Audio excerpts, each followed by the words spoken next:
是一位良心房东，在90年代公寓楼干着二手房东生意，专注于翻新房屋而服务租客们。屋里太杂太乱，很简单，通通扔出去，实现极致的快速处理。地面发霉小问题，一块地毯完美解决。尽管心黑，但是卫生间该贴的瓷砖还是一块不能少。哦天哪，还有15分钟下班，剩余的随便贴贴即可。瓷砖没粘牢没关系，胶带粘一下，非常美观。甚至还来得及换个窗户，1.5米乘1.5米，这一块居然要120，但是这一款仅需15块，高度差了一点，只能舍身垫死几块砖头。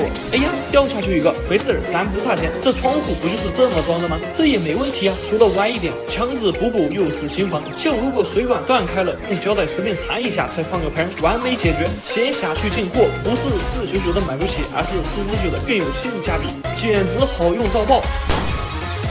没事，口已经转完了。如果这还不够节约，那就在油漆里掺点水，主打一个精密调和。这颜色简直好看太多了，随便刷刷就跟新的一样。如果猫养租客怎么办？直接加装一个煤门，这样一切看起来就非常合理了。这一家租客抱怨电闸不稳定，还停电跳闸了，不慌，待我简单修理一番，发现电闸拉不上去，直接装个锁，开关后把电闸一推，往上一挡，完美解决。现在点击关注就算入股了，待我商业帝国稳定，另找你们进来压榨啊呸啊不是。